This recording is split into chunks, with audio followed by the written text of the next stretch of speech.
Hello, Meoni here, and I'm back with another brief look into Archeage. This time, guys, we're looking into housing. This will be my very long overdue basic guide, along with a few helpful tips and hints along the way to help get you started so you can get your own little place to call home.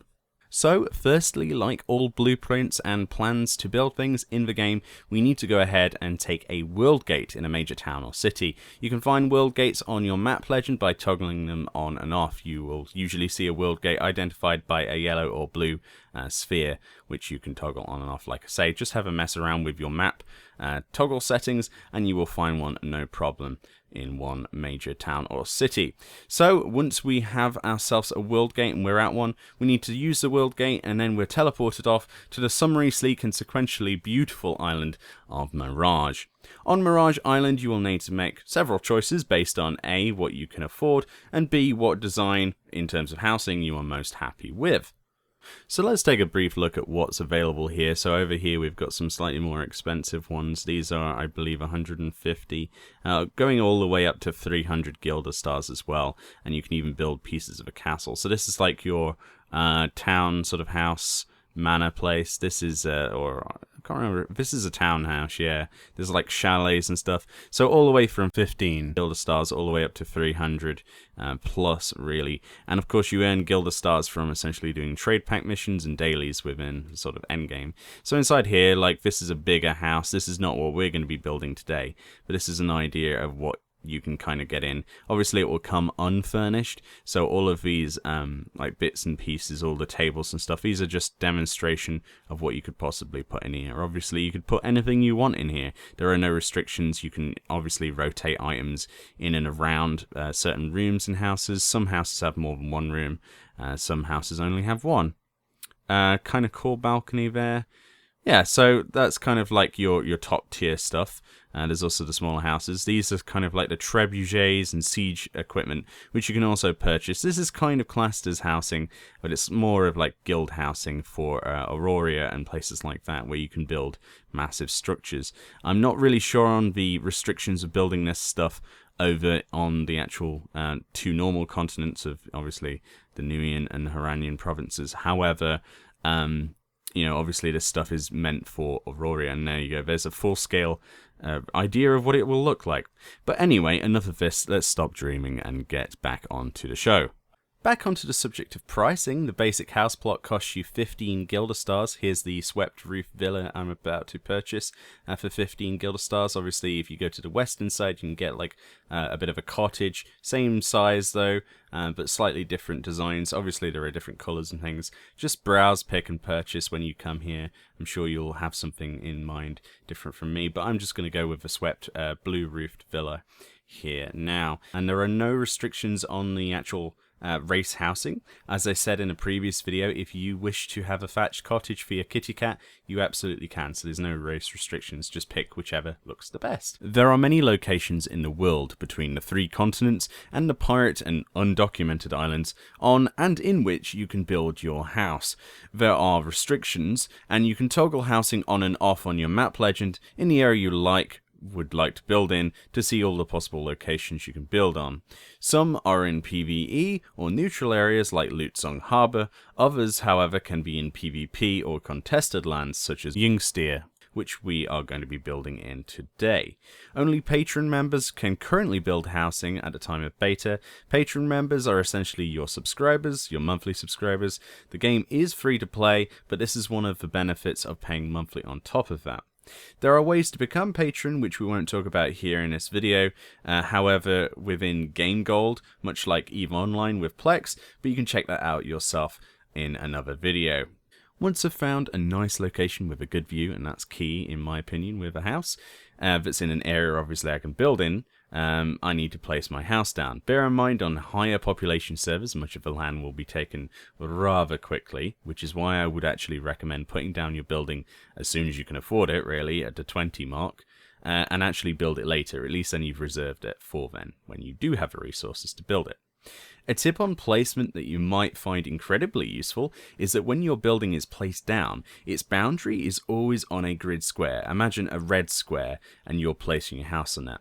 If you rotate your house diagonally with a mouse wheel on that grid and place it on as a diagonal on that square, you actually get 4 corners, 3 of protected land, which you can place protected trees and plants on. So that's a nice little addition if you are push of space and you don't want to risk having your items stolen quite so easily.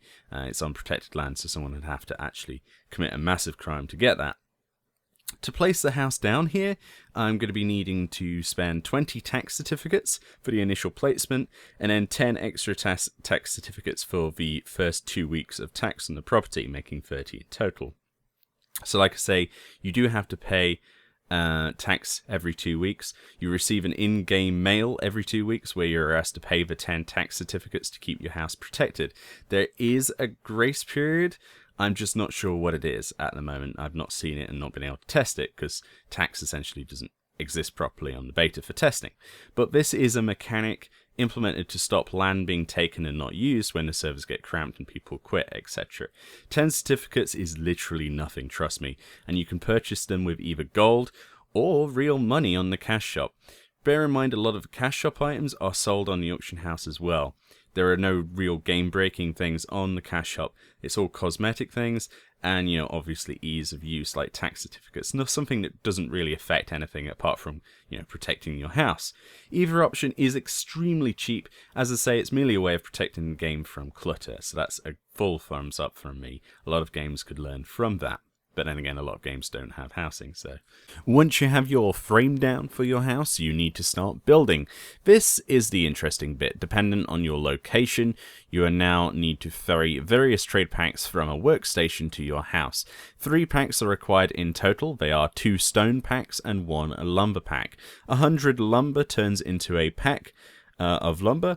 Same ratio applies to stone and many of the other items in the game. So you need to go out and grind out some mining in the other areas and log all those trees that you can find. It's a bit of a game, that. I will likely make a resource guide on the best spots sometime in the future, but for now I'll let you discover that yourself because it's kind of fun. I enjoy this immensely, as you can tell. The crafting process requires labor points, as do all stages of actual building and pretty much anything else in the game really, but for all the stages of building the house. So labor is regenerated faster for patron members than it is in non-monthly paying players. Another benefit of being a subscriber then. But again, it's not completely undoable if you earn gold in game, which honestly I intend to make my goal eventually in the game myself, so it pays for itself. It's really not a lot of gold either.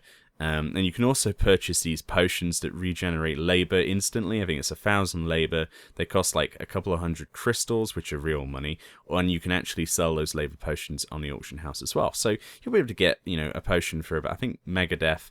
A friend of mine, he got one on the actual auction house because he wasn't a patron member. He didn't actually have a founder's pack at the time. He does now, but he spent, I think it was 30 gold for 2, so he was able to essentially regenerate 2,000 labor instantly. So it is doable, it isn't exactly completely undoable, and that's not a lot of gold at endgame, as you would imagine. The carrying process will require a trip from the crafting stations for each material to your house, depending on the zone being PvP or PvE, and obviously how far exactly you live from one of these stations could obviously be an issue and a possible encounter with anger and stress in a PvP situation. In this case, my advice, bring a friend or, failing that, 10 friends, preferably with swords. Safety in numbers is, now I say that, but you'd have to be pretty low to kill someone building their house. But it has and will happen regularly, so be careful. This is a PvP-centered game. You've just got to take a deep breath, accept that, and it's all good. I've had my fair share of anger moments, but at the end of the day, it's a game, it's enjoyable, and that's the reason I paid to play it. It is fun. and I expect a PvP because that's the end game essentially. Once the suppliers do meet the house, it goes through 3 stages of building for this particular house, where you get the frame building larger each time, so once a pack is consumed, until finally you have yourself a finished house. Now you actually get to name the place. In this case I chose Freedom, mainly because Megadeth is Scottish and he shouted freedom down Ventrilo, but also that's also the only thing I think of at the top of my head when I'm playing this game. Archeage, in the sheer freedom of the game amongst its peers and other games within the genre, pure bloody freedom to do whatever the hell you want, when, and pretty much where, really. There are some restrictions, but what a fantastic idea. So that's kind of it, guys. Now you can place a farm nearby behind it. You know, you can get the 16 by 16 farm plot or the smaller one from the quests. You can also purchase those. You can get some plants on the go and some crops and some trees. I'll have a farming guide in the future and, you know, how to make some gold quick. But for now, all that's left is to decorate the shell and pretty much make it cozy. If you have any proficiency in any of the skills such as carpentry, you can then make some pretty sick designs for chairs and tables, etc.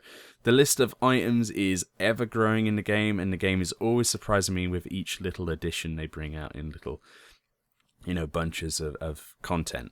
So hopefully this little guide has been of some use to some of you out there. If you are looking to play in a guild in the release version of the game, I'm in the process of making an Eastern guild called Heaven's Will, named after my first Warcraft guild that I led. We're going to prioritize around merchant and mercenary action, much like a privateer, so we pretty much do what we want along those lines. So we're trying to organize trade routes, but also defend other people as well, like mercenaries. If you would like to join that, if you're interested, let me know below, or you can add Meoni to your friends list. That's my character's name, and it will be for the rest of time in game, and we shall talk. But for now, guys, thank you very much for watching. I have some fishing to do, and those fish aren't going to fish themselves. Whoopie whoop. I'll see you next time.